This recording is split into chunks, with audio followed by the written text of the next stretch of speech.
You pick up your grandmother at 5:15, same as the third Sunday of every month since 2011, and she's already on the porch with her purse in her lap before you've put the car in park. There's a bottle of the cheap red she likes wedged between your knee and the gear shift. The same brand every month, because 14 years ago somebody handed you that job once, off the cuff, and nobody has ever handed it to anybody else. You don't mind it. You've stopped noticing. You don't mind it, which might be the actual sign that a role has become permanent. Grandma Vera talks the whole ride, mostly about her knee, and then, somewhere around the second stoplight, almost as an aside, she mentions that she finally went in and updated the paperwork at the lawyer's office. Put your name down as the one who handles things, she says, if handling things is ever needed. You ask if she's sure, mostly out of politeness, because you already know the answer. She says she picked you because you're the one who actually calls the pharmacy back when they leave a message, and that's apparently the whole qualification, not the house. Not the modest brokerage account she's never once mentioned the balance of, just that you return phone calls.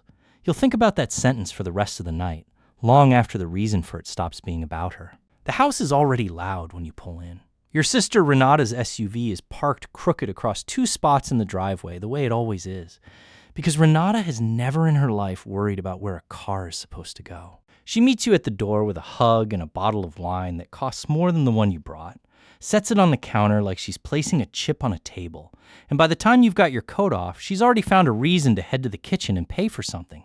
Anyone before someone else can. That's not a guess. That's just what Renata does at every gathering this family has ever had. She was the one who covered your cousin's flight home for the funeral in 2016 without being asked. She's the one who stands up in restaurants before the check even lands, walks it to the register herself, so there's no argument about it. In this family, being rich was never about the biggest number anybody had. It was about who moved fastest toward the bill. By that measure, Renata has been the wealthiest person in every room she stood in for almost 15 years, and nobody, including you, has ever seriously questioned it. You were 22, the first time you sat at one of these dinners on your own paycheck, answering phones for a regional insurance office, $23,000 a year, and a woman from HR walked the floor that spring with a clipboard because the company was switching retirement providers. You filled out the form standing at your cubicle. 5% matched, half up to 5. $115 a month, gone before you ever saw it, into whatever fund had the lowest number next to the words expense ratio, because that was the only part of the form you actually understood. It took maybe 4 minutes. Nobody witnessed it. There's no dramatic version of that scene, and there never was. Somewhere in the kitchen tonight, your cousin Priya is telling the story she tells at every third dinner or so, the year she finally got out. Not out of a job, out of a marriage that had gone quietly bad for longer than anyone outside the house knew. She cashed out a retirement account, sitting around $19,000 to cover a lawyer and first and last month's rent on a place of her own, and taxes and penalties took a real bite out of it before she ever saw a dollar. She walked away with something closer to 12. Nobody at this table has ever told her that money, left alone in the most boring fund available, would be worth somewhere near $100,000 by now. You wouldn't be the one to say it either. It was the right call, and it cost her a lot. And there isn't a sentence built that holds both of those at once over a plate of ham. Your father built the deck this house is standing next to the summer. He took an early retirement package from the county and put most of what was left of it, something like $65,000, into an annuity. A man in a good blazer explained to a room of retirees over a free steak dinner. It credits interest tied to the market with a cap on the upside and a surrender schedule on the way out, meaning the safety he paid for is real, and so is the ceiling nobody mentioned twice. You read the paperwork at his kitchen table one afternoon, and the honest version of what you told him was that it was safe, the way a locked room is safe, and that a plain, boring index fund holding the same money probably would have been worth close to double what his account is worth today. He said the man was very nice about it and called to check in twice a year, and he was, and he did. That was most of what the product actually did for him. Renata bought a camper van the year gas prices spiked, $54,000 financed out over 7 years, a payment that runs close to $700 a month for a thing the family realistically uses 9 or 10 days a summer. Everyone climbed into that van on the 4th of July, and it was one of the best afternoons this family has had in a decade. And you were in it too, laughing along with everyone else, and you have never once decided privately that it wasn't worth what it cost her. That's not the part of the story that needed fixing. The part that actually mattered happened quietly. In a year nobody at this table talks about much, when the market took back roughly a fifth of everything in one stretch and then kept going. Your account, by then holding a real number, dropped by something like 3 years' worth of contributions in the space of about 10 months. You didn't do anything, not bravery, nothing that dramatic. You had a cash cushion sitting in a savings account earning almost nothing, the worst performing thing you owned on paper, and because it existed, you never had to sell a single share to cover rent or a car repair while everything else was falling. The contribution kept leaving your account on the first of the month regardless, buying shares at prices that wouldn't exist again once the market found its floor. Nobody called it discipline while it was happening. Everyone called it discipline about 2 years later, once the number had recovered, and then some. Renata got quietly restructured out of her brokerage last year, along with most of her office, on a Thursday, and didn't tell anyone at this table for almost 4 months. She kept dressing for showings that weren't happening, kept her calendar looking full to anyone glancing at it from outside. It wasn't shame exactly, or not only that.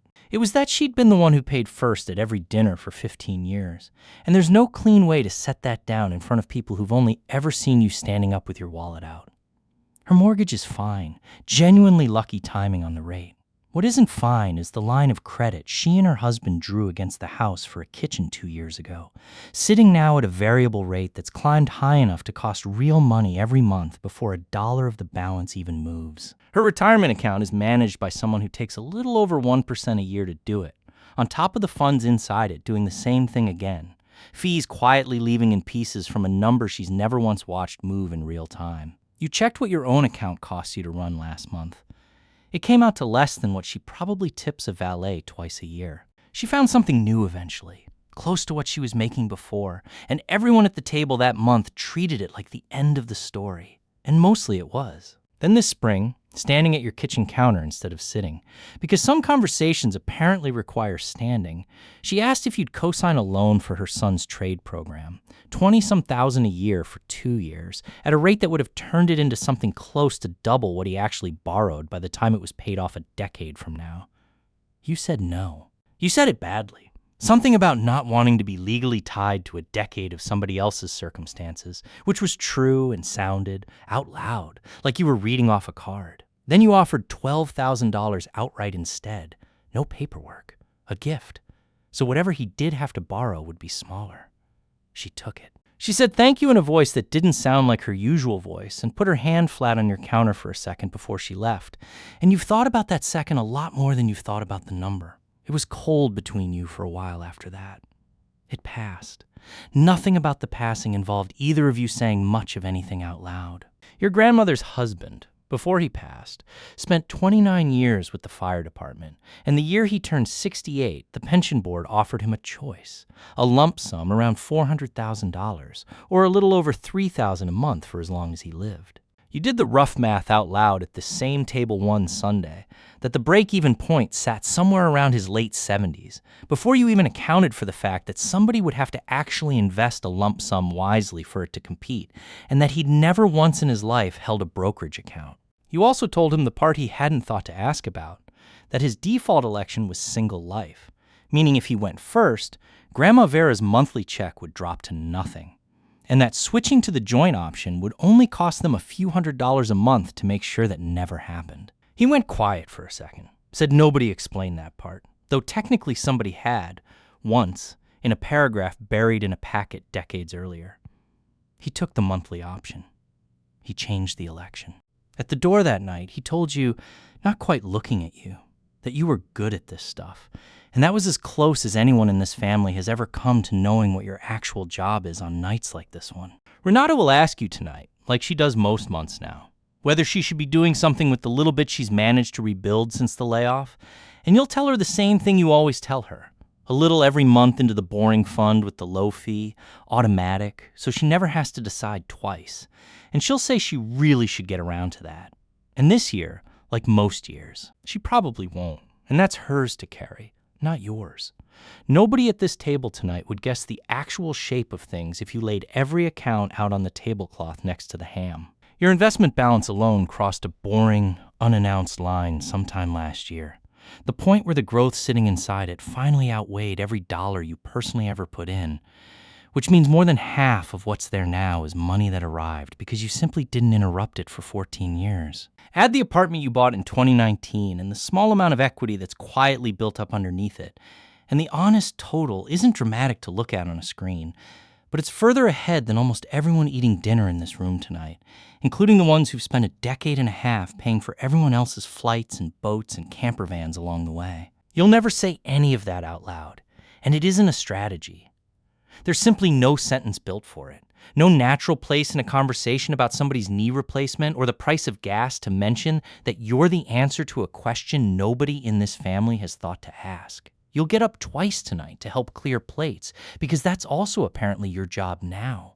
Unofficial, unassigned, permanent anyway. You'll drive your grandmother home afterward. Same route, same radio station she likes, and somewhere around the second stoplight, she'll thank you again for taking care of the paperwork, and you'll tell her it's nothing, and you'll mean it. Mostly because you already know exactly what it will actually involve, and you've made your peace with that a long time before tonight. Next month, there will be a group text about whose turn it is to host, and somebody will volunteer dessert, and somebody will volunteer the folding chairs from the garage, and nobody will need to ask who's bringing grandma or what wine to get her, because that question stopped needing to be asked in 2011. You'll stop at the same store on the way, same bottle, same $3 and change, and you'll drive to the same porch and find her already waiting with her purse in her lap. And somewhere underneath all of it, quietly, without a single person at that table ever finding out, you'll still be exactly what you've been for years now. Not the one who reaches for the check. The one everyone else's checks would eventually depend on, if it ever came to that. And it occasionally already has.